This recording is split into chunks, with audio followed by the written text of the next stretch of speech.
Halo semuanya, para pencinta musik. Hari ini saya akan membawakan sebuah materi yaitu tentang sejarah musik gereja. Ya, kita tahu bahwa apa yang kita mainkan yaitu gitar, kemudian jenis-jenis akord, kemudian alat-alat musik yang lain, nada-nada dan sebagainya. Itu punya sejarah. Dan ini kita akan belajar bersama-sama bahwa dari adanya seni itu ada tiga peradaban. Pertama, peradaban Mesir, kemudian Yahudi, kemudian Yunani. Nah, kita akan mulai dari Mesir. Nah, masa prasejarah Mesir pada tahun 5000 sebelum Masehi, kerajaan atas atau hulu Sungai Nil dan kerajaan bawah atau hilir Sungai Nil. Pusat kesenian dari masa ini ada di kota Memphis. Jadi pusat kesenian yang ada di Mesir itu ada di kota Memphis. Masa kejayaan bangunan dan pembangunan piramid sejak tahun 2500 sebelum Masehi hingga kini menjadi salah satu situs tertangguh dan termegah di dunia. Wow. Kerajaan lama kisaran masa kejayaan pada tahun 2850 sampai 2160 sebelum Masehi. Kerajaan Matia kisaran masa kejayaan pada tahun 2040 sampai 1650 sebelum Masehi. Kerajaan baru itu kisaran masa kejayaan pada tahun 1550 sampai 1070 sebelum Masehi. Zaman peradaban akhir, masa-masa penjajahan pada tahun 711 sampai 332 sebelum Masehi. Alat musik kenamaan dan sangat dikenal pada masa ini adalah harpa dan lira. Jadi alat musik pada zaman Mesir itu yang paling dikenal adalah harpa dan lira. Ya, seperti yang ada pada gambar berikut. Plato mengatakan Mesir menganggap bahwa seni musik sebagai kesenian yang sudah tua, dan menurut sejarah kenegaraan Mesir, seni musik berawal dari para raja-raja keturunan dewa seni, mereka yang bernama dewa Isis. Kemudian prinsip Herodotus atau tokoh musisi pada masa itu, bangsa Mesir hanya boleh memainkan lagu-lagu dalam negeri saja, tidak diperkenankan memainkan lagu negara lain.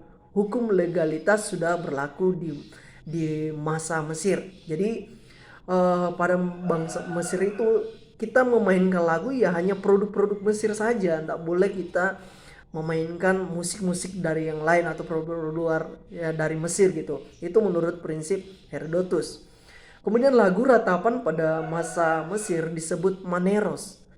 Pernyataan Lepsus atau tokoh dan pemerhati seni, perkembangan musik di Mesir benar-benar dipengaruhi oleh peradaban keadaan politik pada masa itu.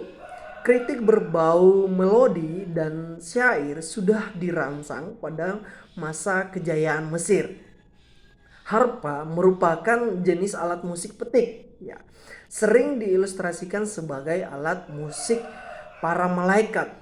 Bentuknya tinggi ke atas, umumnya berbasis emas, bersenar dan berbentuk segitiga atau menyerupai lah seperti segitiga gitu. Sangat populer di masa Mesir kuno, berdawai 5 atau lebih seperti 13, 18, 21, 26 sesuai perkembangan dan kebutuhan kerajaan. Ini dikembangkan pada masa Ramses ketiga pada kurun waktu 1197 sampai 1165 sebelum Masehi. Pada masa kejayaan Mesir terdapat pula prasasti-prasasti yang melukiskan alat musik lira. Ini menandakan bahwa kedua alat musik tersebut populer pada masa itu. Dalam masa itu mereka belum mengenal harmoni atau interval musikal, sehingga mereka hanya mengenal musik melodius. Peradaban alat musik ini menjadi sarana organisasi-organisasi dunia dalam mengembangkan paham pencerahan yang dituang dalam peradaban seni musik, tertuang pada kitab suci Perjanjian Lama di Daniel 3 ayat 4 sampai 5. Berhala-berhala sangat populer pada masa ini. Musik menjadi media yang sangat dekat untuk mengajak umat masuk ke dalam penyembahan berhala. Jadi bedanya bahwa Mesir pada saat itu menggunakan alat musik itu sebagai penyembahan berhala, kemudian sebagai hiburan juga di dalam kerajaan, tapi lebih kepada penyembahan berhala. Menyikapi hal ini pada masa berikutnya, yaitu peradaban Yahudi memberi peran penting untuk membetulkan paradigma keliru yang sudah digaungkan pada masa Mesir kuno. Segala teori-teori ketuhanan memberi dampak sangat besar dalam peradaban dunia dan kemajuannya. Kemudian kita akan masuk ke dalam Yahudi. Zaman di mana peradaban dan pengajaran mengenai ketuhanan, kealahan berkembang. Jadi zamannya Yahudi itu kemudian terjadi suatu pengembangan gitu, yaitu kemajuan tentang pengenalan akan Tuhan. Beda dengan Mesir. Mesir itu hanya menganggap Tuhan berhala gitu kan.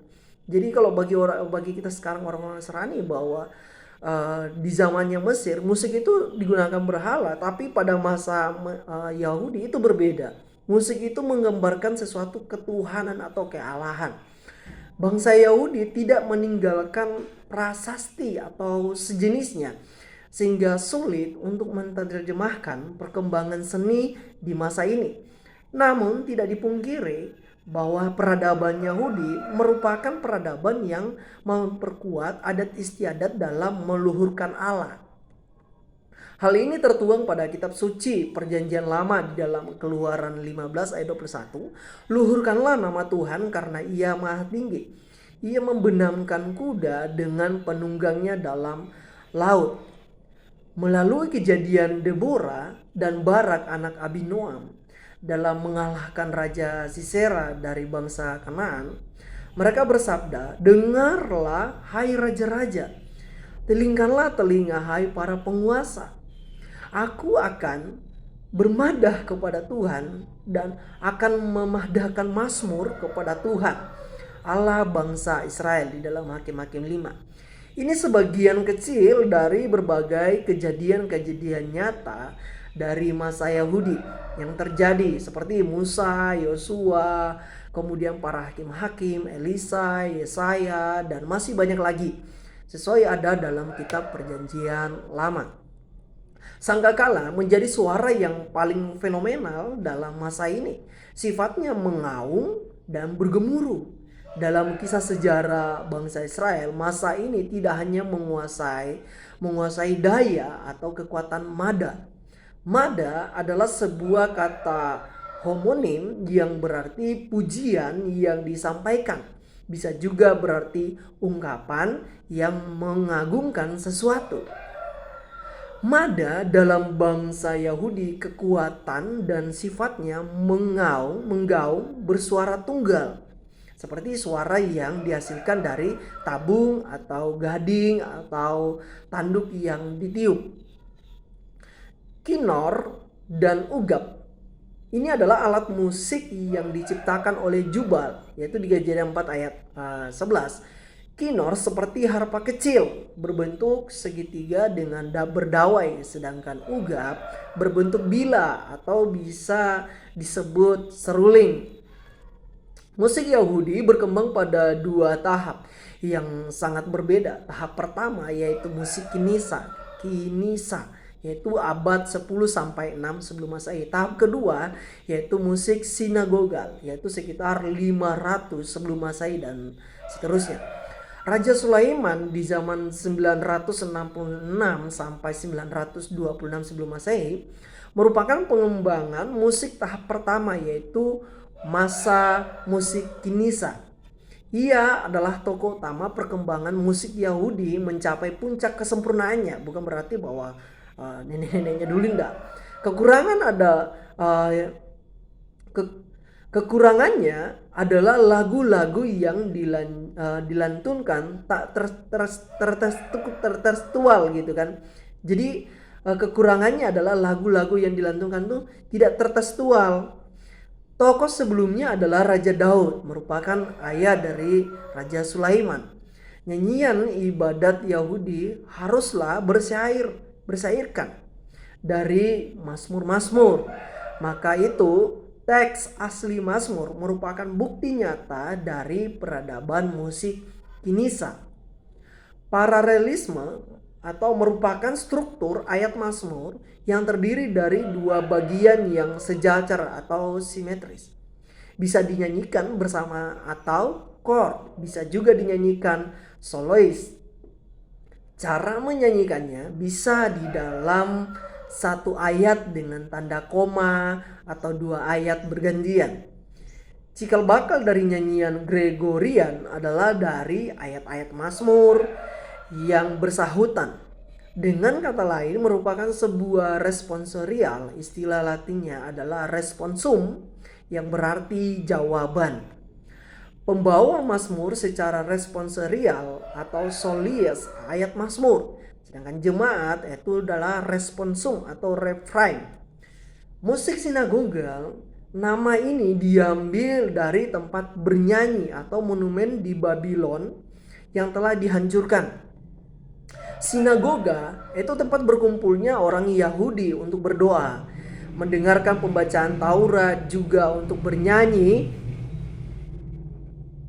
pada masa Sabat atau tiap hari Sabtu yang merupakan hari di mana bangsa Yahudi beribadah. Gaya silabis atau style menyanyi sederhana oleh karena tiap suku kata dan keseluruhannya terdapat 3 tahap, yaitu kadens permulaan atau initio, kemudian kadens tengah atau meditatio, kemudian kadens akhir namanya finalis. Nah, gaya melismatis atau style menyanyi yang baru di luar dari peradaban zaman Raja Sulaiman atau perkembangannya. Karakter kuat terletak di melodinya yang beragam. Dalam satu suku kata biasa digunakan dalam kata haleluya atau amin pada akhir lagu. Satu suku kata bisa bermuatan beragam, melodi yang mengalut. Dalam perkembangannya modern kini, gaya melismatis tidak hanya terdapat di akhir komposisi lagu, melainkan bisa di awal atau pertengahan lagu, tergantung selera dan maksud tujuan komposer itu. Nah, kemudian kita akan masuk ke dalam Yunani. Nah, lagu ratapan pada masa Yunani disebut linos. Dalam sejarah kerajaan Yunani terdapat 2 masa yang mempengaruhi peradaban dunia, yaitu masa mistis, yaitu sebelum 1100 sebelum Masehi, dan masa fase kedua, yaitu 1100 sampai 500 sebelum Masehi. Apollo atau dewa perlindungan kesenian. Bagi bangsa Yunani, musik memiliki dewi-dewi yang berbeda, yang terbagi menjadi 9, yaitu Dewi Seni Sastra atau Kaliliope, kemudian Dewi Sejarah Clio, kemudian Dewi Sastra Erotis atau Erato,